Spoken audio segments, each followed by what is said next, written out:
So Vivek is going to talk about management of endophthalmitis using an endoscopic vitrectomy.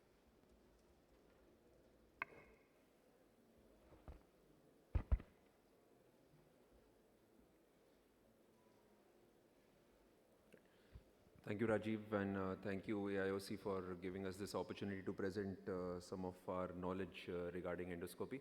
I'll be speaking on endoscopy in concurrent corneal infections and endophthalmitis. No financial disclosures here. An acknowledgement to Rajiv, from whom I have learned the tricks of the trade. If we look at current literature existing with respect to corneal infections and endophthalmitis, there are a lot of papers out there. If you put together the gist, what we come to know is corneal ulcer or keratitis associated endophthalmitis forms a small chunk of endophthalmitis in general, around 1 to 2% only, but around a third or more of those do not reveal any organisms, and only about 3 to 4% actually reach a visual acuity of more than equal to 20/50. Most importantly, literature will tell you that evisceration rates vary from 1/3 to 2/3 of those cases. If we turn it the other way around and look at risk factors for endophthalmitis that require evisceration or enucleation at the end, we find that corneal ulcer related endophthalmitis is a very high independent risk factor. So what does it tell you? You may not commonly get keratitis with endophthalmitis in your practice, but if you get that, 1 in 3 or 2 in 3 chances that you are going to lose the eye. So that tells you how important this subset of infection is. Now mind you, this is Western literature. When you think of it in the Indian setup, we are a tropical country, we are a country where infections are high. These numbers actually vary, and you will find a higher footfall in your clinic in this subset of patients.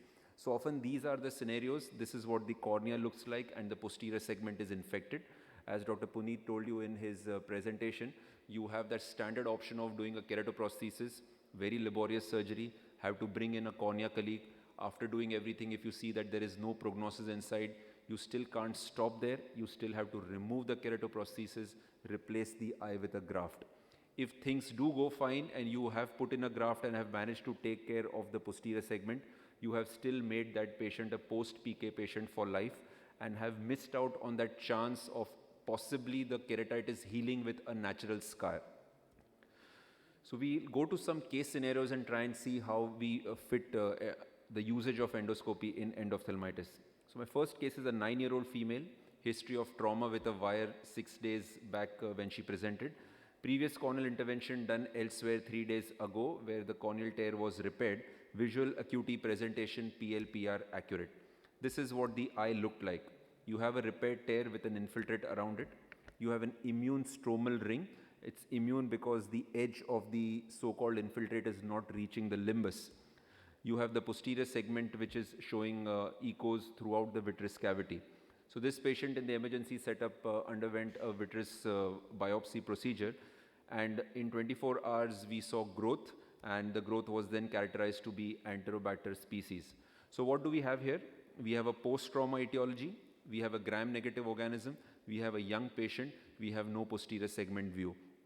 Given the first 3 points, there is adequate literature now to suggest that if you clear off the vitreous cavity adequately, you are likely to have a better chance as against only injecting this patient. Now because we had no view, we approached this patient endoscopically. Herein you see that the endoscope goes inside and all these dense exudates are cleared out very conveniently with the endoscopy probe as shown in the video that is playing. We clear off the vitreous and reach the retina right down. We see some amount of cystoid macular edema, but otherwise the retina per se is attached. Some amount of fluid air exchange and intravitreal antibiotics. Now this is what we are left with. So think of this way, if we did not have an endoscope and we wanted to clear the vitreous cavity, we would have made this patient a post-PK patient for life. Now this is a child. Instead, what we have found is, after having taken care of the posterior segment pathology and treating the cornea medically by our cornea faculty, you end up with a really small scar wherever the injury was, and rest of the cornea was just an immune reaction which has settled down. And this patient, this is what the retina looked like. Yes, there is ischemia, there is effect of infection, but a reasonably good vision of 6, 18 and 12. Second case scenario, 12-year-old male, decrease of vision in the right eye since 4 days, pain, watering, and history of injury with a needle prick. Again, a PL/PR inaccurate was the presentation. You see an epithelial defect and a small infiltrate with a small curvilinear tear there, if it is visible on the screen. There is again an immune stromal infiltrate that is seen, posterior segment showing echos, membranous as well as dot-like, involving most of the posterior aspect of the vitreous cavity. This again grew organisms, turned out to be Enterobacter aerogenes as a significant growth. This patient also underwent an endoscopic procedure to clear out the vitreous cavity in view of inability to see through the current scenario of the cornea. Herein we see all these dense exudates are being cleared out, and we were again able to successfully reach the retina. We could see a lot of necrotic areas on the retina, and appropriate antibiotics were injected. As the patient also had necrosis inside, in my practice I tend to use silicone oil in such cases. So this I underwent a silicone oil injection at that time. So this is what was the pre-op presentation. This is what is the post-op presentation 2 months down the line. Again, you see that cornea has cleared out very well, and this is what the retina looks like. Again, the vision is not great, but counting fingers 3 meters in the given scenario of presentation, I think all of us would accept it as against losing the eye. Scenario 3, now this is an interesting one. 52-year-old male, reduced vision in the left eye along with whitening, progressive since the last 4 weeks, very poor presenting visual acuity, was on topical antifungal and antibiotics, was advised evisceration at a couple of places elsewhere before the patient came to us for another opinion. Now, the advice of evisceration, if you look at this scenario, would also cross all of our minds. The cornea is melting, the periphery is vascularizing. If you look in the center, it's almost like a decimetocele, and the posterior segment again has dense exudates. We see a stromal infiltrate, we see extensive central thinning, and we also see a hypopyon. So in the emergency room at our institute, a tissue adhesive with a bandage contact lens was done to maintain an immediate globe integrity, and this patient was then referred to the retina services for intervention. So when this patient came to me, I took the patient up but was not expecting much inside. I thought, just like what Mudit has shown, we would possibly go inside, diagnose that everything inside is completely knocked out, and we'll have to explain a poor prognosis to the patient. But see what happens. You go inside, you clear out the vitreous as shown in the previous videos. Now this is an edited video. I'll take you right to the last step, and when you go inside, you see that the retina is not really bad at all. So one learning here was the B scan may sometimes overestimate the amount of damage in the posterior segment of the eye. We immediately had our cornea surgeon come on table and replace the infected cornea with a clean graft. This is what the patient was 1 week post-op, 1 month post-op, and at 3 months with a vision of 2200. So 3 months pristine looking eye, 2200 vision in a patient who otherwise may have gone ahead for an evisceration if we would have thought conventionally. Last case scenario, this is fresh off the OR. This patient presented to us in January as a part of cluster end-off in a different state, was referred to us, has had multiple intravitreal interventions done. The culture locally before referral has turned out to be a drug-resistant pseudomonas. The eye is what it looks like, severe corneal edema, posterior stromal infiltrates. I'm sorry, I don't have the B scan, but the B scan showing dense exudates and a possibility of a retinal detachment, which we could not really figure out clearly. We intervene into this patient again endoscopically because the cornea doesn't allow you visualization. You see dense exudates there. The cutter goes in, is entangled in all the dense exudates. We clear the exudates off, and as we move towards the posterior pole, again a sort of partially necrotic looking retina. And just look at the right side of your screen there. If you would have seen, there was a break there, and that was what was causing the B scan to be something like a retinal detachment. Now that we have a retinal detachment, you are obligated to do a complete vitrectomy. So meticulously, the entire vitreous was removed to the extent possible. After having done the vitrectomy, the retina is being settled here under perfluorocarbon liquid. And after having settled it down, we examine all around, and wherever we find areas which are looking very thin or which are looking break-like or sieve-like, undergo laser. So this is, you are seeing that break is getting lasered, and also a 360-degree endo laser was done. Peripherally, there were certain suspicious areas which we could not confidently reach with laser, and those are the areas which underwent peripheral cryo. So done and dusted, January, retinal detachment settled, eye filled with silicone oil after a fluid air exchange, and the patient is then being kept on a continuous follow-up. So this is what the eye was subjected to, that is silicone oil injection. Now we cut to just about 2 weeks, 1 week ago rather. So this is now where the eye is. The infection in the anterior segment has settled down. You are left behind with a corneal scar. You are left with an eye which is now quiet, and the posterior segment is filled with silicone oil. Obviously the B scan would not give you what is the retina looking like. So this is the point at which you are now doing a rehabilitative intervention. The cornea guy comes in, removes the cornea. You can see that there is a decent glow which is visible. Stay sutures go in, and you then remove all the oil and then get your first opportunity to actually see the retina conventionally. View is hazy because the graft is not completely clear, but as you can see, the retina is very well attached, though ischemic. I go ahead and do an additional row of peripheral barrage laser just as a part of additional security, and the cornea person comes back in and puts in 16 sutures.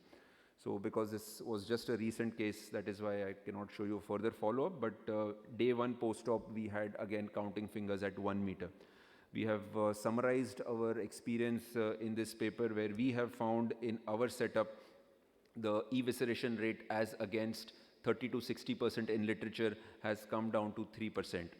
We have also put across some more literature where we have shown the effect of using endoscopy in these cases and how it helps us avoid unnecessary keratoplasties, and also the fact that if you do a clearance of the posterior segment right away and then plan a delayed keratoplasty sometime later, you are more likely to have the graft surviving as against going ahead with a temporary keratoprosthesis and an immediate graft.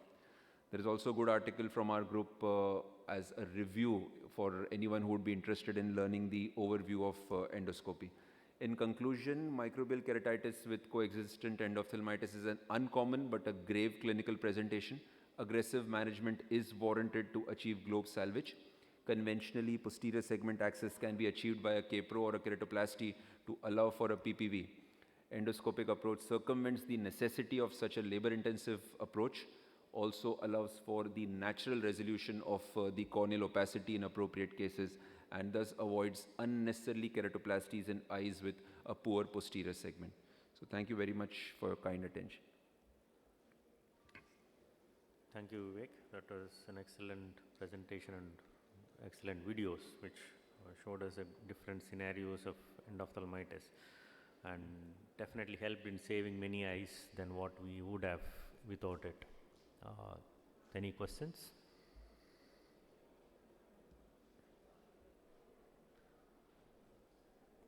Okay. So if not, I'll have one question. What's your usual practice now?